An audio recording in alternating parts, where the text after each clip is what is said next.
I'm not gonna lie, every time I see a Stephen King book that's more so billed as a Castle Rock book, I get a little nervous that it's gonna be subpar. And the only reason for this thinking is the one other book that I remember doing this was Gwendy's Button Box. It was the small Castle Rock novella, and it was subpar.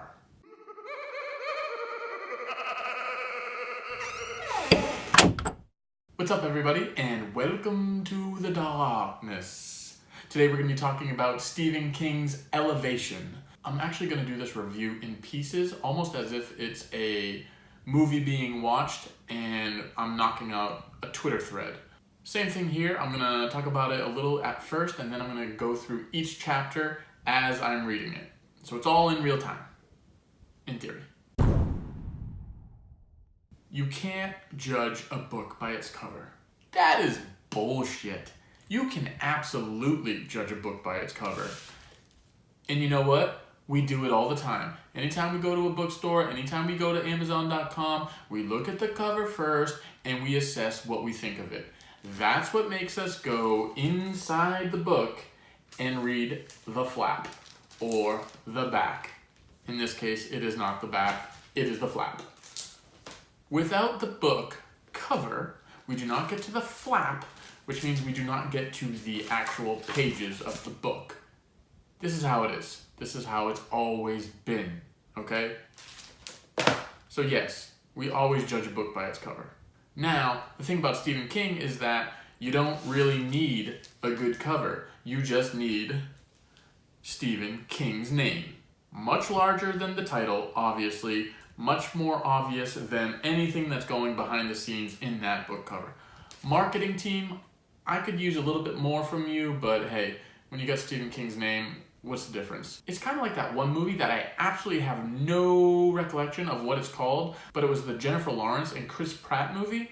Remember, they're like in space or something, and they're two of the biggest stars at that time, so the marketing team said, hey, just put their big heads on a big poster, side by side, and everything will work itself out. But it didn't work itself out, and I did it. Did it? No. I'm not hating. I'm not hating. This isn't me hating on Stephen King. I'm just saying it has nothing to do with Stephen King. But the marketing team, come on. I'm a big believer in having a really, really strong first line of a book. With that being said, let's take a look at the first line of the book.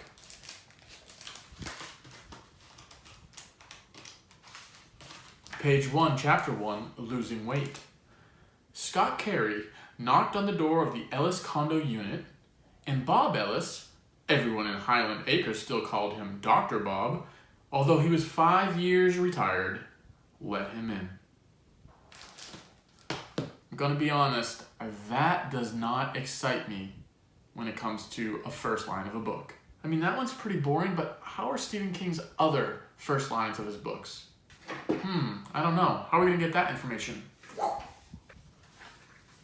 Carrie's a good one. Let's start with Carrie.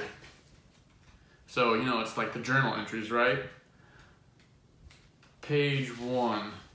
News item from the Westover Weekly Enterprise, August 19th, 1966. Rain of stones reported. It was reliably reported by several persons that a rain of stones fell from a clear blue sky on Carlin Street in the town of Chamberlain on August 17th. Rain of stones reported. I mean, that's pretty friggin' intriguing. That gets me wanting to read the next chapters. Alright, Misery, right? Everybody loves Misery. Still got the same big, gigantic name there, but hey, at least you got the typewriter. Beats this one. Chapter 1. Umber one, yearn, umber one, fayon. These sounds, even in the haze. And of course we learn to know that that stuff right there ends up being, I'm your number one fan. So that's spot on in terms of first liners. What else we got? We want to do Christine. Let's do Salem's Lot. What do you say, Salem's Lot? Okay. Should we do the prologue? Let's do the prologue. Prologue says, Almost everyone thought the man and the boy were father and son. You know, but that's not technically chapter 1. Let's do chapter 1. Let's see how chapter 1 is. I do like this cover, by the way. It's pretty good. By the time he had passed Portland going north on the turnpike, Ben Mears had begun to feel a not unpleasurable tingle of excitement in his belly. Alright, you know, why is his belly tingling? I would like to know.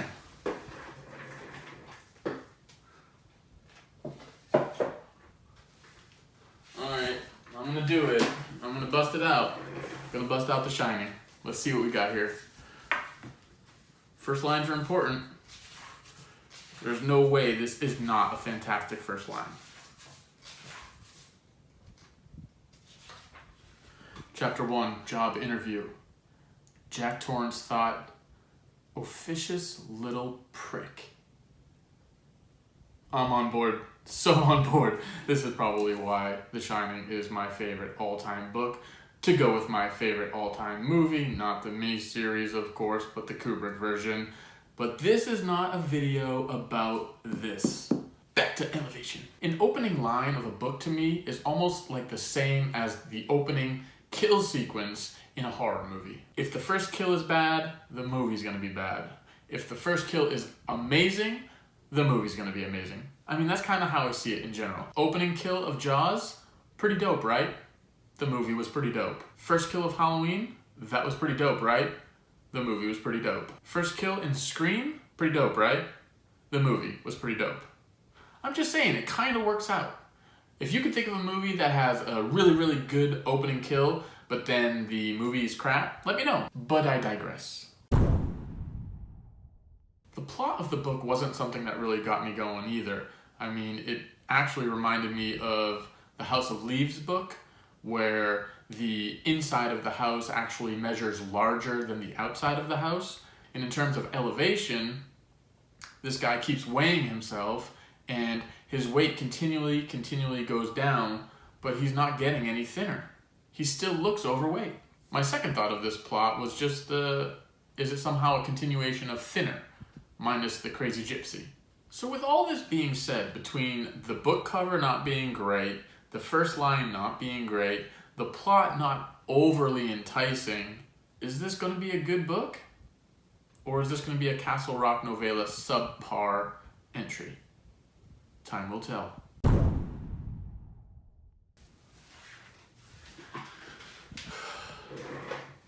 Okay, chapter 1. The weight stuff doesn't really interest me yet throughout the entire first chapter. He goes to his Dr. Buddy and he tells them the situation, but it doesn't really excite me at all. Then he goes home, he works on his website, and he's got to feed his cat. And the one thing that got me here was, oh, maybe the cat is losing weight as well, but looking the exact same, because why go into so much talking about Bill the cat and feeding the cat if it doesn't move the story forward? I don't think that's going to happen, but I thought it'd be an interesting twist. One thing that did intrigue me was the two ladies that Scott Carey was having issues with. In this chapter, we learn that they are a married lesbian couple coming up from Boston, one of which is a marathon runner, the other which is the chef of the restaurant. So that piqued my interest right away, and I wondered how long we'd have to wait to get some more answers about that situation, but not very long because it's still in chapter 1. The lady dynamic ends up being about their boxer dogs pooping in his front yard. And again, that doesn't overly excite me, but again, that's also just a ploy to get us into the story between the ladies and himself, and then further the plot, so it works. The thing about the married lesbian restaurant owners is that Castle Rock is a Donald Trump town, and married lesbians do not fly. There's a couple things I'm intrigued by from chapter 1, and moving forward, these are the things I'm going to look for. The first is finding out more about Scott Carey's energy and happiness boosting up even though his weight is continually dropping. Second of all, I'm excited to see the lesbian marathon runner compete in the 12K turkey trot, especially considering nobody likes her in the town. And of course, I'm looking forward to Scott Carey going to their restaurant and seeing what it's all about and how that friction plays out. In terms of feeling excitement and intrigue for this book, it's not really there, but I'm 44 pages in. That's almost a third of the way through, so let's see what happens. Okay, chapter 2 is a mere 16 pages compared to chapter 1's 44 pages, and this solely revolves around Scott Carey and his Dr. Buddy going to Holy Free-Hole. And it doesn't really progress the story forward too much. The marathon runner lesbian still hates Scott, and the chef is still sort of trying to get him on board with everything. At the end of the day, the one lesbian, Deirdre, the marathon runner, still does not enjoy Scott's presence and tells him to stay away from her wife and to not stick up for them anymore. They don't need it. Again, nothing too grand happens in chapter 2, and now moving forward, I'm just interested in the turkey trot and what's going to go down there. And wouldn't it be interesting if Scott Carey joined this 12K turkey trot run as well with his newfound energy and just wiped the course clean with Deirdre? And even though Deirdre comes off as harsh, you still want her to do well because she is married to the other woman who seems quite nice and is vulnerable, and you want it all to work out for the couple. And they've just moved there, they risked everything. You want them to do well, just as Scott Carey, the protagonist, wants them to do well, even though it's been very tough for them to coincide together. All right, Mr. King, you made it interesting. Chapter 3, the idea of Deirdre kicking everyone's butt in the turkey trot and then having her light the Christmas tree come December time. It's the perfect FU from her to the whole town of Castle Rock. I'd love to see that. FU, townies, FU. But then I would also like to see Scott beat Deirdre in the race. I don't know what would become of that, but it would be interesting. So not only is Scott Carey going to run in the race, he also bets Deirdre that he's gonna beat her.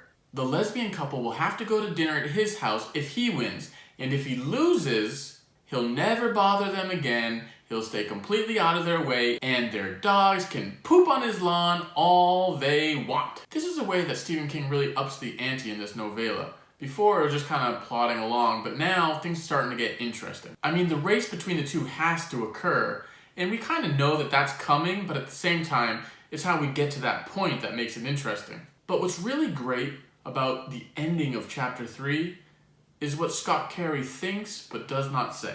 Deirdre specifically asks Scott, like, what's the deal? Why do you keep hampering on this situation? And Scott just kind of says, it just is, you know? It is what it is. But it's between those two lines of dialogue that King writes what Scott Carey is actually thinking. And he's thinking he's going to die soon. And of all the crappy things that have gone on in his life, between his divorce and how he sort of lives alone, just has a cat, and there's nothing going on in his life really other than a website, and he made a ton of money, and who cares? This is a small scenario that he feels he can fix and make better and make good on before he departs. And at the end of the day, isn't that what we're all thinking? You know, we all know we're gonna die. We all know of our own mortality, whether we look it in the eye or not. But at the same time, are we making those amends in life and things like that? He wants to fix the one thing that he might actually be able to fix before he goes. I'm really excited to read the next chapter because of this 1 or 2 paragraphs of what Scott Carey was thinking and how he actually portrays that thought by not saying anything at all. I mean, who do I actually want to win this race? I don't know. There's pros and cons to each side winning. But because it's Stephen King, I feel like he's going to give us the best of both worlds and somehow make the payoff for each side work. I want to see him cook for the girls, but I also want to see Deirdre kick everyone's butt and say the big FU. I want it both. Can't I have it all? Chapter 4 is all about the race. It is the race. And it's a pretty exciting race. I mean, it's interesting to see everyone talk about this fat person saying don't have a heart attack, but at the same time, homie's just pew right by everyone, and that's pretty exciting. And then when it comes down to Deirdre and him, neck and neck, and then the thunder and the lightning and the rain and the fog all come into fruition, and it's just chaos is happening and you can't see anything because of the fog, and all of a sudden Deirdre falls and Scott picks her up and she's weightless. It's more than a runner's high. She is legit weightless. She is elevated, and this is where the elevation title kicks in. Chapter 5, all about the dinner. That's right. We have, just as we thought, okay, Stephen King has given us both sides of what we want. We get to see the dinner with the girls and also with the doctor and his wife, and we also get to see Deirdre lighting the Christmas tree. However, the quick spin is that it's not a big FU. It's actually everyone being happy because of the pictures and the write-up in this newspaper about the finale of the race. And all of a sudden, the town of Castle Rock, the town that loves Trump, now all of a sudden loves the married lesbian couple. Everyone's going to the Holy for Hole now, and it's so exciting. All is good. That restaurant is booked solid. They got to hire new people. All is going well. And at the dinner scene, Scott decides to tell the girls exactly what's going on. At the end of chapter 5, he weighs 114 pounds. So now we have a man who's seemingly going to die very, very quickly. We have the lesbian married couple whose restaurant is doing phenomenal, and the doctor and his wife, they formed a nice group here that meets every week at the restaurant. They've become close friends like that. It's a beautiful setup. It's lovely. And now chapter 6 is the final chapter, and this is where we see what becomes of Scott Carey and the man whose weight continually drops, even though he looks fatter than a rhino. Chapter 6 was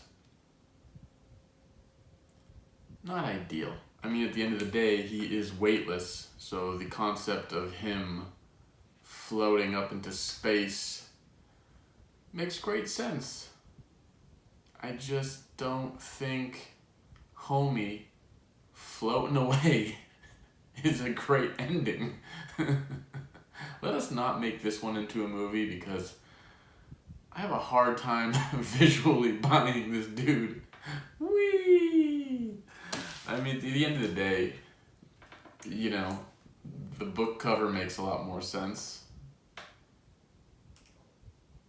But I'm pretty glad that they kept the name bigger than the title there, because Homie just floated away, and that's our ending. Oh, Stephen. It's a novella. It didn't take long to read. It had a couple great moments that got me really excited for the ending, but it just didn't work out. It's one of those things where, like, the mystery is a lot better than the reveal, and I mean, it's so hard to have a good reveal these days because it's so easy to make an amazing mystery. I mean, have you ever seen the Lost series?